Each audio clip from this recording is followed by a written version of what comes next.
लक्ष्य एकेडमी के YouTube channel पर आप लोगों का स्वागत है। मैं धनुज वर्मा आपका अपने यूट्यूब चैनल पर स्वागत करता हूं। तो डियर स्टूडेंट्स, पिछली क्लास में हमने आपको 10th क्लास का जो मैथ कराया था उसमें 8.1 एक्सरसाइज आपकी कंप्लीट हो चुकी थी। आज हम 8.2 एक्सरसाइज को रीड करेंगे और उसमें हम कुछ उसको करने से पहले कुछ एंगल्स है उसको हम उनके बारे में जानकारी लेंगे। तो कुछ एंगल्स की जानकारी लेने से पहले मैं आपको कुछ प्रूफ करके दिखाता हूँ कि कैसे। तो अगर आपने पिछली वीडियो को ध्यान से देखा हो तो मैंने पिछली वीडियो में आपको राइट एंगल ट्रायंगल के बारे में बताया था। तो राइट एंगल ट्रायंगल में आपको पता है एक एंगल कितने का होता है, 90 डिग्री का। और इसमें हम एक एंगल को मान लेते हैं, अगर ये एंगल आपका 45 का है तो जाहिर सी बात है ये एंगल भी कितने का होगा, 45 का। क्यों? ट्रायंगल्स के तीनों कोनों का जो एंगल का सम होता है 180 होता है। अगर ये 90 है तो ये 45, ये 45, तो कितना हो जाएगा 180। क्लियर? अगर मैं इस साइड को आपको ए बी और इसको सी मान लेता हूँ तो आपको पता है कि इक्वल एंगल के सामने वाली साइड आपस में क्या होती है, इक्वल। मतलब ये जो साइड होगी और ये जो साइड होगी आपस में क्या होगी, इक्वल होगी। ठीक है? अगर आपकी ये साइड ए है तो आपको ये भी जाहिर सी बात है ए माननी पड़ेगी। अगर आप इसके ऊपर पाइथागोरस थ्योरम लगाते हो ए और ए के ऊपर तो कितना होगा, √2a आएगा। कितना आएगा, √2a। अब आप किसी भी ट्रिग्नोमेट्री फंक्शन की वैल्यू निकालना चाहते हो तो ट्रिग्नोमेट्री फंक्शन की वैल्यू अगर हमें sin 45 की वैल्यू निकालनी है, sin 45, सो क्या होता है p/h। क्या होता है, p/h। परपेंडिकुलर अपॉन में हाइपोटेन्यूज। तो परपेंडिकुलर कितना आपका a अपॉन में 2√a, तो इससे कैंसिल कितना आया, 1/√2। तो sin 45 की वैल्यू कितनी आएगी, 1/√2। अगर आप cos 45 की वैल्यू निकालना चाहते हैं तो cos 45 क्या था, p/h। बेस b क्या है, बेस। बेस कितना है, वो भी आपका a है और h आपका √2a। a से आपका a कैंसिल, फिर से sin 45 और cos 45 की वैल्यू कितनी होती है, 1/√2। ठीक है? ऐसे ही आप tan 45 की वैल्यू भी निकाल सकते हो। tan 45 क्या होता है, परपेंडिकुलर अपॉन में बेस। परपेंडिकुलर भी a और बेस भी a से a कैंसिल, कितना हो जाएगा आपका 1। तो आप इस थ्योरम से, इस पाइथागोरस थ्योरम का यूज करके आप सभी की वैल्यू निकाल सकते हो। ठीक है? बट दोस्तों ये आपको लर्न रखनी है, याद रखनी है आपको, ये प्रूव करके नहीं दिखाना आपको वहां पे। ठीक है? तो मैं आपको टेबल रीड कराता हूँ, लर्न कराने की कोशिश करता हूँ। आपको प्रैक्टिस करनी है तो आपको याद हो जाएगी। सबसे पहले आपको पता होना चाहिए जो ट्रिग्नोमेट्री फंक्शन है उसमें 0, ठीक है, 30, 45, 60 और 90। ठीक है? ये 5 ही वैल्यू जिनको हम याद रख सकते हैं। ठीक है? साइन थीटा आपको पता है कितने ट्रिग्नोमेट्री फंक्शन है, 6। Cos theta, tan theta, cot theta, secant theta और कोसिकेंड थीटा। क्लियर? तो ये 6 ट्रिग्नोमेट्री फंक्शन है। इन 6 ट्रिग्नोमेट्री फंक्शन की जो वैल्यू आपको याद रखनी है, सबसे पहले साइन थीटा की जो वैल्यू है 0 है। ठीक है? ये 1 है। ठीक है? ये 0, 1, 1, यहाँ पे लिख दो 2, यहाँ पे 3, यहाँ पे लिखो 4। मैं आपको एक वैल्यू याद रखने का तरीका बता देता हूँ, कई बार हम वहां पे याद नहीं रहती तो हम इस तरीके से इसको बना सकते हैं। 0 से लेकर 4 तक आप काउंटिंग लिख दो और सभी के नीचे क्या कर दो, 4 से डिवाइड कर दो। सभी को कितने से डिवाइड कर देंगे, 4 से। जो चीज कटती है तो काट दो। 0 को 4 से डिवाइड करेंगे तो कितना आएगा, 0। ये 1/4 ही रहेगा, इसको काट देंगे कितना आ जाएगा, 1/√2। ठीक है? ये कटेगा नहीं, इतना ही रहेगा। और 4 से 4 को काट देंगे कितना आ जाएगा, 1। और इसके ऊपर क्या कर देंगे, अंडर रूट डाल देंगे। क्या डाल देंगे, अंडर रूट। ठीक है? इसके ऊपर क्या डाल देंगे हम, अंडर रूट डाल देंगे। ठीक है? तो 0 का अंडर रूट कितना होता है आपको पता है, 0। 1 का अंडर रूट कितना होता है, 1। 4 का अंडर रूट कितना होता है, 2। 1 का अंडर रूट 1 होता है, 2 का √2 ही लिख देंगे। जिसका नहीं निकलता उसका ऐसे लिख देंगे √3। √3 का √3 ही रहेगा। 4 का कितना होगा, 2, और 1 का रूट कितना होता है, 1। तो आप इसको याद कर सकते हैं, इसकी प्रैक्टिस कर सकते हैं। बट मेरा मानना ये है कि 5 वैल्यू है, इसको याद रख सकते हो बड़ी आसानी के साथ। जैसे मैंने याद किया है तो आप भी याद कर सकते हो। ठीक है? तो साइन थीटा, साइन 0 की वैल्यू 0 होती है। इसकी वैल्यू कितनी होती है आपके पास, 1/2। इसकी वैल्यू कितनी होगी, 1/√2। इसकी वैल्यू कितनी होगी, तो √3/2। और साइन 90 की वैल्यू कितनी होती है, 1। क्लियर? कोस थीटा जो होता है, साइन थीटा की जो वैल्यू लिखी है उसके अपोजिट लिख दो यहाँ पे कितना। तो अब बात करते हैं टेन थीटा। टेन थीटा याद रखना, आगे भी पढ़ेंगे हम फार्मूला। टेन थीटा होता है आपका साइन थीटा अपॉन में कोस थीटा। तो साइन थीटा अपॉन में कोस थीटा कितना होगा आपका 0, 0/1 ये होता है। याद रखना आपको, ये मैंने तरीका बता दिया आपको याद रखने का। tan थीटा क्या होता है, साइन थीटा, जब इसको इससे डिवाइड करेंगे तो 1/√3, इसको इससे डिवाइड करेंगे 1, इससे करेंगे √3 और ये कितना होगा आपका इन्फिनिटी। ठीक है, अनडिफाइंड होता है। कोट थीटा ये कितना हो जाएगा आपका इनडिफाइंड हो जाएगा, ये √3। कोट थीटा tan थीटा का इनवर्स होता है, मैंने पिछली वीडियो में आपको बताया था। तो ये कितना होगा आपका 1, ये 1/√3 और इन्फिनिटी का रिवर्स क्या होता है आपका 0। सेकेंड थीटा होता है कोस थीटा का अपोजिट, तो कोस थीटा को उल्टा कर दो तो 1 है तो कितना हो जाएगा 1 का उल्टा 1 होगा, इसका उल्टा कितना होगा 2/√3, √2/1 यानी कि √2, इसका मतलब 2/1 2 और इसका मतलब 0 का उल्टा यानी इनवर्स क्या होता है इन्फिनिटी। ऐसे ही कोसिकेंट थीटा साइन थीटा का उल्टा होता है, 0 का अपोजिट होता है इन्फिनिटी, इसका अपोजिट क्या होगा 2, इसका अपोजिट क्या होगा √2 और इसका अपोजिट क्या होगा 2/√3 और ये आपका कितना हो जाएगा 1 का अपोजिट 1। तो ये आपको मैथ में भी दिया हुआ है, आप मैथ में भी इस टेबल को याद कर सकते हो। पेज नंबर 185 पे आपको दिया हुआ है, ये आपको याद रखना है, याद करना है बच्चों। तो अगर आपको ये याद हो जाता है तो इस एक्सरसाइज में आपको कुछ नहीं है, ये सब कुछ ये याद रखना आपको, ठीक है। तो अब हम अपनी एक्सरसाइज की ओर बढ़ते हैं। देखिए एक्सरसाइज में क्वेश्चन नंबर फर्स्ट में क्या दिया हुआ है आपको। क्वेश्चन नंबर फर्स्ट जो है 8.2 का, ठीक है, क्या दिया हुआ है 1 का फर्स्ट पार्ट है sine 60 into cos 30 plus sine 30 और कोस 60। ठीक है, अगर आपको वैल्यूज याद होंगी तो आप इसको बड़े अच्छे तरीके से निकाल सकते हो। साइन 60 की वैल्यू क्या होती है, अभी मैंने लिखवाया है, आप याद कर लेना, √3/2 होती है। ठीक है, कोस 60 की वैल्यू कितनी होती है, कोस 30 की वैल्यू कितनी होती है आपकी √3/2।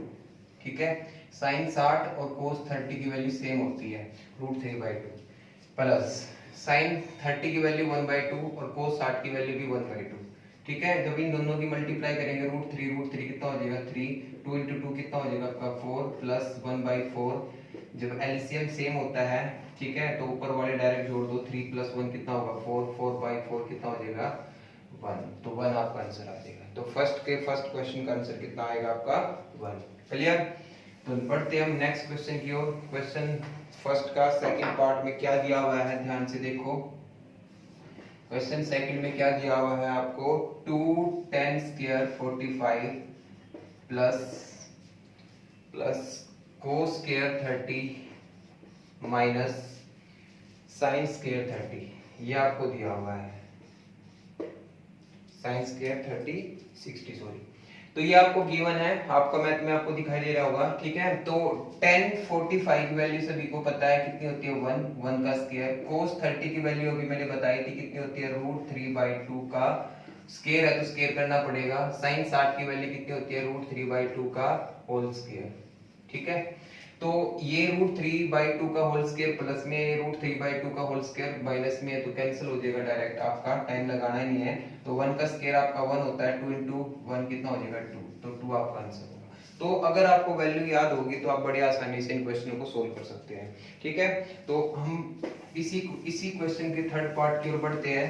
थर्ड पार्ट में देखो बच्चों क्या दिया आपको, cos 45 अपॉन में secant 30 प्लस कोसिकेंट 30, ये आपको गिवन है।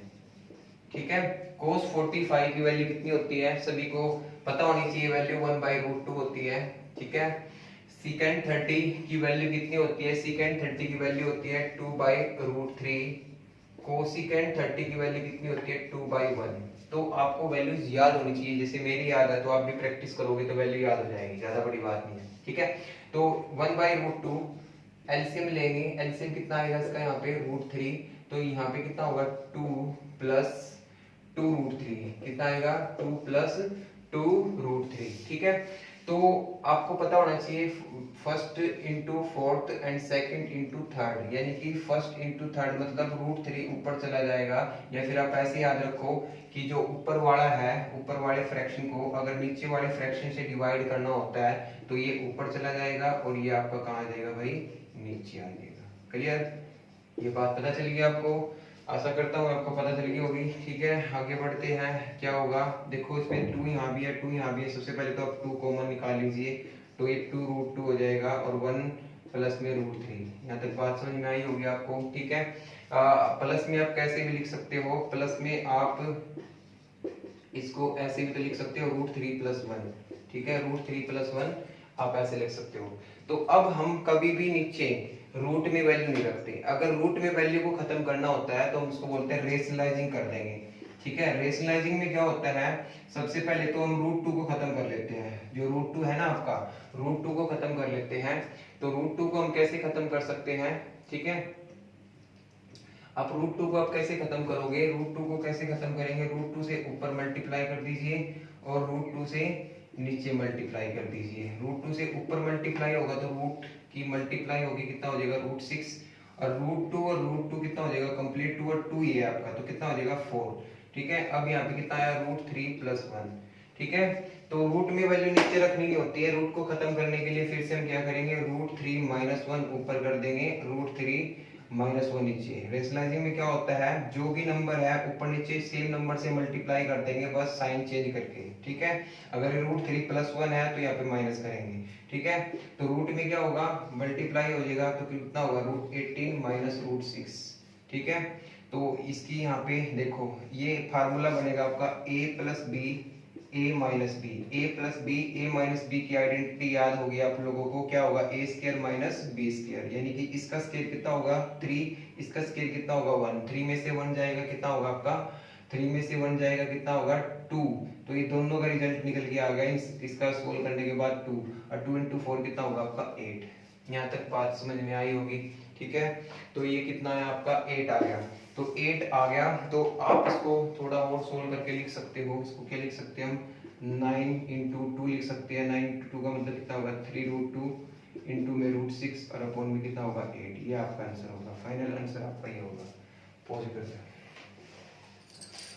ठीक है, तो आपको लग रहा है कोई बहुत टफ क्वेश्चन है, बट जितना टफ नहीं है जितना आप सोच रहे हो। ठीक है, आप थोड़ी आसानी से इसको कर सकते हो। अगर किसी और तरीके से आप इसको ट्राई करोगे तो वो भी मैं आपको थोड़ा सा आसान तरीका इसका और बता देता हूँ। ठीक है, देखो यहाँ पे अब दो बार आपको इसकी मल्टीप्लाई करनी पड़ रही है, तो आप थोड़ा यहाँ पे दिक्कत उठा रहे हो। तो इसका एक सॉल्यूशन मैं अच्छा दे देता हूँ आपको। देखिए यहाँ पे, यहीं पे ध्यान देते हैं। ठीक है, सबसे पहले ऊपर क्या होगा रूट 3, 2 कॉमन है, 2 को निकाल लो यहाँ से, 2 से कॉमन निकाल लिया, बट ये रूट 2 है ना। अब 2 निकालने के बाद जब यहाँ पे 2 निकल चुका है तो यहाँ पे क्या बचा 1 प्लस रूट 3, और रूट 2 के अंदर मल्टीप्लाई कर दो। रूट 2 की जब अंदर मल्टीप्लाई करेंगे तो कितना होगा रूट 6 और प्लस में रूट 2। ठीक है, और अब इसका रेशनलाइजिंग कर दो। ठीक है ना, एक इसमें हो जाएगा। रेशनलाइजिंग में क्या बताया मैंने, सेम नंबर से मल्टीप्लाई करना है, बस साइन चेंज करके आप इसकी मल्टीप्लाई कर दीजिए। तो जब इसकी मल्टीप्लाई करेंगे तो कितना हो जाएगा रूट 18, और इसकी मल्टीप्लाई करेंगे तो कितना हो जाएगा रूट 6। और अब इसको सोल्व करना, अब जिम्मा मैंने आपको बताया a plus B A minus B एक आइडेंटिटी होती है। a plus B A minus B identity क्या होती है, a स्क्वायर, यानी कि रूट 6 का स्क्वायर कितना होगा 6, और 2 का रूट 2 का स्क्वायर कितना होगा 2, 6 में से 2 जाएगा कितना हो जाएगा 4, और 4 दूनी कितना हो जाएगा 8। तो आप इसको यहाँ ही इतना छोटा कर सकते हो। क्लियर, और अभी मैंने बताया रूट 18 है, देखो ये काम आएंगे आपके। रूट 18 को ना फैक्टर करो, उसके फैक्टर करेंगे तो कितना आएगा 2, और ये कितना आ जाएगा 9, फिर कितने बजाएगा 3, और ये कितने बजाएगा 3। तो रूट 18 को आप लिख सकते हो क्या 2 इंटू 3 इंटू 3, और रूट में ना हम वैल्यू पेयर में बाहर निकालते हैं, तो एक वैल्यू बाहर निकल जाएगी कितना 3, और इसका अंडर रूट नहीं निकलता, इसको ऐसे लिख देंगे। तो क्या लिख सकते हैं 3 रूट 2, या फिर थोड़ा दिमाग लगाओ, रूट 18 का मतलब होता है 9 इंटू 2। ठीक है, ऐसे नंबर में तोड़ लो जिसका परफेक्ट स्क्वायर निकलता हो। ठीक है, तो 9 इंटू 2, 9 का कितना होगा आपका 3, तो कितना होगा 3 रूट 2। क्लियर, तो इसको हम लिख सकते हैं 18 को कितना 3 रूट 2 रूट 6 अपॉन में 8, तो ये आपका फाइनल आंसर होगा। क्लियर, तो ये इजी हो गया। आप ये इसकी मल्टीप्लाई कर दे, 2 का कॉमन ले लो, रूट 2 से इसकी मल्टीप्लाई करके रेशनलाइजिंग कर दो। क्लियर, अगली वीडियो सॉरी अगला क्वेश्चन देखते हैं। अगला क्वेश्चन में क्या दिया है, कुछ कर दिया कर यार। तो देखिए क्वेश्चन नंबर 4, क्वेश्चन नंबर 4 में क्या दिया है, अच्छा क्वेश्चन है। Sine 30 plus 1045 minus cosecant 60 upon में secant 30 plus cos 60 plus cot 45 ये दिया। ठीक है, साइन 30 की वैल्यू आपको पता होनी चाहिए 1/2 होती है, 10 इसकी वैल्यू कितनी होती है 1 होती है, सीकेंट 60 की वैल्यू होती है आपकी 2/√3। क्लियर। अब आगे सीकेंट 30 की वैल्यू कितनी होती है 2/√3, कोस 60 की वैल्यू कितनी होती है आपकी 1/2, इसकी वैल्यू कितनी होती है 1। ठीक है, तो अब देखिए सोल्व करेंगे इसको। ये कितना है 1/2 एंड 1 कितना होगा 3/2, एलसीएम लेंगे 3/2 हो जाएगा 2/√3 अपॉन में ये भी कितना होगा आपका 3/2 प्लस में 2/√3, एलसीएम कितना आया ऊपर 2√3, तो 2√3 आएगा तो कितना हो जाएगा 3√3 और 2 into 2 कितना हो जाएगा आपका 4। ऐसे ही यहाँ पे कितना होगा 3√3 प्लस 4 और 2√3, 2√3 से 2√3 कैंसिल हो जाएगा आपका। ठीक है, क्या बचा आपका 3√3 माइनस 4 और 3√3 प्लस 4। और अभी मैंने आपको बताया नीचे रूट में वैल्यू नहीं रखेंगे, नीचे रूट की वैल्यू को खत्म करने के लिए क्या करेंगे रेशनलाइजिंग कर देंगे, हर का प्रीमेकरण बोलते हैं हिंदी में। तो 3√3 माइनस 4 और 3√3 माइनस 4, मतलब जो प्लस में है तो ऊपर माइनस में करेंगे, ऊपर नीचे दोनों तरफ मल्टीप्लाई कर देंगे। ठीक है, तो ये ध्यान दो, ये तो क्या बनेगा 3√3 माइनस 4 का होल स्क्वायर बन जाएगा। और ये आपकी फिर से एक आइडेंटिटी किसकी a plus B A minus B, A plus B A minus B क्या होगा a का स्क्वायर, 3√3 का स्क्वायर देखो क्या होता है, देखो 3√3 का स्क्वायर करेंगे, 3 का स्क्वायर आपको पता है 9 और √3 का स्क्वायर कितना होता है 3, तो कितना हो जाएगा 27। ठीक है, और 4 का स्क्वायर कितना होता है 16। ठीक है, तो 27 माइनस 16, तो ये क्या है, ये फिर से एक आइडेंटिटी बन गई a माइनस बी का whole square. a minus B का होल स्क्वायर क्या होता है a square plus b square, a square कितना है आपका, इसका स्क्वायर करेंगे अभी करके बताया कितना आएगा 27 प्लस b स्क्वायर कितना है 16। ठीक है, माइनस 2ab, माइनस 2a कितना है आपका 3√3 और b कितना है आपका 4 और अपॉन में कितना आएगा 11, अपॉन में कितना है आपका 11। ठीक है, 27 प्लस 16 कितना होगा 43 और 4 into 2 8, 8 into 3 24, 24√3 अपॉन में कितना होगा 11। तो ये आपका फाइनल आंसर होगा। क्लियर, तो बहुत आसानी से आप इस क्वेश्चन को सोल्व कर सकते हो। ठीक है, बढ़ते हैं हम अगले क्वेश्चन की ओर। ठीक है, तो देखिए ये क्वेश्चन दिया हुआ है आपको। ठीक है, क्वेश्चन बहुत इजी सा है अगर आप ध्यान से देखो तो तो सबसे पहले हमें वैल्यू पता है तो रख दीजिए, cos 60 की वैल्यू पता है आपको कितनी होती है 1/2 का whole square plus 4 secant 30, secant 30 की वैल्यू कितनी होती है, सीकेंट 30 की वैल्यू होती है आपकी 2/√3 का होल स्क्वायर माइनस 10/45 की वैल्यू कितनी होती है 1 का स्क्वायर अपॉन में साइन स्क्वायर की वैल्यू कितनी होती है 30 की 1/2 हो जाएगा और इसकी वैल्यू कितनी होती है √3/2 का होल स्क्वायर। क्लियर, तो जो वैल्यू आपको पता है रखो, 1/2 का स्क्वायर कितना होता है 1/4, 4 इसका स्क्वायर कितना होगा 4/3 और ये कितना होगा आपका -1। यहाँ तक बात समझ में आई। 1/2 का स्क्वायर 1/4, इसका स्क्वायर कितना होगा 3/4। क्लियर, तो आप इसको सोल्व करेंगे कितना होगा आपका 5/4, कितना आएगा 5/4, तो कितना होगा ये 16/3 -1 और 4/4, देखो एलसीएम सेम है 4/4 और 3/4, एलसीएम सेम है तो कितना होगा 4/4, 4/4 का मतलब कितना होता है 1 और 1 किसी के नीचे लिखो ना लिखो कोई फर्क नहीं पड़ना। तो ये बचा आपके पास, इतना सा चीज है जो आपके पास बची हुई है, इसको सोल्व करना है। इसको सोल्व तो बड़ी आसानी से आप कर सकते हो, बच्चा भी इसको कर सकता है। 5/4 16/3 -1, एलसीएम कितना आएगा आपका 12, एलसीएम कितना आएगा 12 तो कितना आएगा आपका 15, ये कितना आएगा आपका 64, ये माइनस का कितना होगा 12, 64 में से 12 जाएगा 52, यानी कि 67/12 ये आपका फाइनल आंसर होगा। ठीक है, तो दोस्तों देखो इस वीडियो में हम इतना ही करते हैं। नेक्स्ट वीडियो में इसका जो बचा हुआ पार्ट है उसको लेके आएंगे। तो इस वीडियो में हम इतना ही करते हैं। नेक्स्ट वीडियो में हम जो इसका बचा हुआ पार्ट है वो करेंगे। और आप लोगों से मैं बच्चों आपसे रिक्वेस्ट करता हूँ कि प्लीज़ जो ये है बच्चे, इसकी जो वैल्यूज है ना सारी आपको याद होनी चाहिए अच्छी तरीके से। अगर आपको वैसे ही ओरली और रैंडमली आपको याद होनी चाहिए कि साइन 30 कितना होता है, 10 60 कितना, आपको टेबल की जरूरत ना पड़े वहाँ पे बनाने की, आप ऐसे ही याद रखें। ठीक है, तो प्लीज़ आप लोगों को अगर मेरा चैनल अच्छा लगता है तो please like share and subscribe तो बनता है। और जितने भी आपके 10वीं के बच्चे हैं या +2 के बच्चे हैं, कम्पिटिटिव एग्जाम के जो भी हैं आपके पास, उनको आप इन वीडियो को शेयर कर सकते हो। तो आप लोगों का इसमें भागीदारी जरूरी है, ताकि मेरा जो चैनल है आप लोग दूर दूर तक पहुंचाए और उसको हम आगे तक ऐसे ही आपके लिए नॉलेज भरी वीडियो लेके आते रहे। ठीक है दोस्तों, तो मिलते हैं हम नेक्स्ट वीडियो में।